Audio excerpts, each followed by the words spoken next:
فريدة سيجا غارسيا لوضع على داندي بونتا تاريخ أي سنلحين هاد رياديني إيه غارسيا المها كل ما جرافيس كحرين شوي جرافيس كمان ما حرين شوي على كبلوجة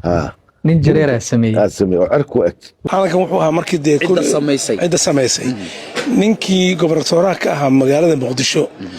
ayaa u yeeray boqoradii markaa deegaanka ugu yeeraha xuduudda sareey sida imaamka Abgal iyo suldaanka Biimaal Cabdiraxmaan Ali Ciis marka labadooda markuu u yeeray wuxuu yiri waad aragtaan Afrika markan xorriyad bay qaadanaysaa xorriyadina way socotaa calamadina waa la sameysanayaa waxaan idin ka rabaa kala riska aad rabtaan nin baan ka keenay Itaaliya oon u keenay inuu calankiina design gareeyo maanta si marka aan u design gareeno bal tala idin ka rabnaa dad kale waa warsan doonaa taladiina waxay idin kula quman tahay noo sheega ugu haboon oo calanka Soomaaliya laga dhigi karo maadaama loo boqor meesha mataqaanaa deegaanka ugu weynaatiin banaadir odayaashii marka way isfiiriyeen imaamka ku hormaray marka wuxuu yiri hadii laga hadlay color yiri Ilaahay subhanahu wa ta'ala cirkiisa color ka qurux badan ma jiro marka aniga colorkaas uma hadda calanka u qaadan lahaa waa gartay marka sida adigana sultaan hadda maxaa colorka raacinaysa waagaas waxa jiray calaamad la sara raaciyo oo gaduud jaalo gaduud buluug cagaar afrikaanka ku wada yaaceen labadan suldaanka iyo imaamkana maba dhinaca Talyaaniga hadda uu ka fikirayay iyo waxay la yimaadeen waxay ku noqotay mucjiso markaas waxay yiraahdeen hadduu marba imaamka yiri buu yiri buluug baan ka dhigaa cirka quruxdiisa Ilaahay ku manaysay midabkaas baan ka dhiganaa haddana Ilaahay subhanahu wa ta'ala cirka wuxuu ku qurxiyay nujuumta xidiga marka xidig noo dhax dhigo yiri calanka dhaxdiisa xidig noo dhax dhiga bismillaahir rahmaanir rahiim assalaamu calaykum waxa halka hadlaya mid waa professor Ibi Baliyada ninna waxa la yiraahdaa professor Yahya Amir Baliyada waa professorada كونفريدوي محمد قبيل كل فن ما يعرف بروفيسور رضا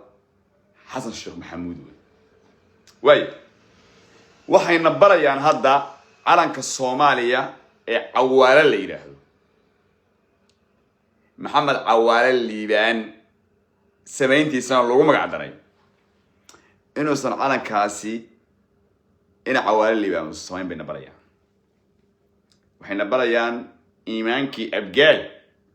إيمانك بيمال آتليان ويارنو كبعد محيري والله إذا قوس الرباية قميص يعني كتجيه على الشيء هي إيمانك أبجالة هالنو هي وحيري السانتانا إرك إلهي أنك دجنونا نو قرت كيف بيمال بالي محاكو دريسا وحو كدري وحيري ما دام عبك إيمانك عبك الشيء إن عبك إلهي وحكو قرحيي هدقو قرن حبت هدقة نوقو دحتورنا حبت هدقة نوقو دحتور حتى بروفيسور رضا حسن الشيخي ما يقانان هدقتان معناها أي كفر إذا ما يقانان سيدا ساكرنا به نوقو دحتورتا أي كتبي باكرنا به أغليات هورتا كونفورتا الله وحنصير كونفورني يوم نضل قناع وحنصير وسحار ضل قناع وحنصير هورتا أغليات كونفورتا الله بروفيسور رضا وميد النوعاس وأنا وح حسن قبول أنت بدن تذكر إنه وحي كدودان أولي بالدارات هقول بدنا ذاني وذاتك إلى هاي الدواد جاي سومالي لان ما وحن لهنا من ماذا إلى عليا حب حننا وهذا ويل كان إساقي داد كاسو أركي حارك عنايا تاسو عربيا يقولي ويستاق بل إلما على الريارة وقومية الدارات بحد الله يايا ما إيش شيء كرتان سبب نيك هالكا وحا انت أركي أقول يهنو كوا سائيين نيك انت أركي هالكا كبحي ولا اليارة ولا التنوم مرة بقى إيقاتك هالكا كبحي waxa aan ugu soo celinayna ninkaas xaalka cuna waxa ninka ugu soo celinayna meeshay kada aan ka faa'iidada aan u hayno oo aan leenahay kaalay wiilka isaaqo ka hawiye xaalka la cun maxay aqli hadaan leenahay annagay noo egtahay inaan goosano ka baxan inaan Soomaali nimankaas liyaado kaligiin socdo walaalayaal sababtoo ah toodu ma bixiso tu kala qaadan mayaan Soomaali oo dhan dad nacab ay u arkaan waa waxa maanta kalifay taariikhda ayagoon garanayn Maxamed Cawaale Liibaan halyeygii astaantaas qaranka sameeyay maanta inay xiqdiyaan maxaa kalifka inaan adu bal su'aal isweydiin inaan maanta Aadan Cabdulla Cismaan halyey Soomaaliyeed buu ahaa dadkii xornimada xaq keenay buu ahaa inaan maanta xaqdiyo oo asagoo dhintay aan halkaan dhaho waxa ma samayn ay dhalayo ahaa xiqdiga noocaas haddii igu jira kaw dadnimo iyo walaaltinimo ma ka sheekan kara ka waran ninka la yiraahdo Cabdullaahi Ciise soo ninka furka soo jeeda maaha waa hawiya haddaan maanta la soo fariisto doofaar dhalayo ahaa gumaysigu u shaqayn jiray ka warraadi xiqdiga noocaas haddaan gaaro cidna walaalayn kara cidna ila walaaloobi kadhaa cidna igu soo hoyan kadhaa aqliga haddaba aqoon-yahano dadkaa ka sheekeeyno waxa aan ka sheekeynayna haddeer ama aan ka falcelinayno ma aha dhalinyaro hadashay maaha public figure hadlayna maaha youtuber hadlayna maaha sarkaal ama askari Soomaali hadlayna maaha waa professor PhD sheeganay oo koonfurta dhex fadhiyo xasan ag fadhiyo xasan uu raalikay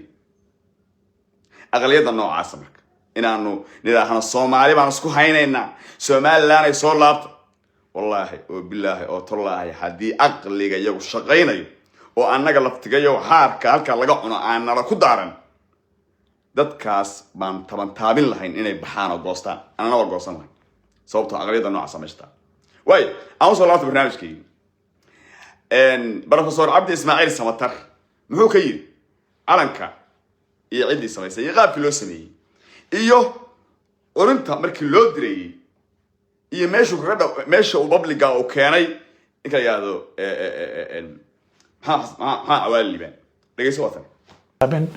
dadkii ugu hanka weynaa ee joogay meesha ugu qiimo badnaa ee ugu aaminaadda badnaa ayaa loo saaray dabeedna Soomaalidii baa loo shaaciyay waaga internet iyo telefoon iyo waxaan ma jirin marka warkii baa la isgaarsiiyay la yiri waxa jira in qofkii naqshad calan Soomaaliyeed keena uu ka soo qayb gali kara dhowr iyo 30 ayaa Soomaali kala duwan ayaa naqshada keenay guddigii baa fadhiisatay guddigana waa la hareero jooga waa la eegayaa dhowr iyo 30 baa la baandeeyay kan nagada markii kan imika haysano sidaa loo soo saaray iyo koo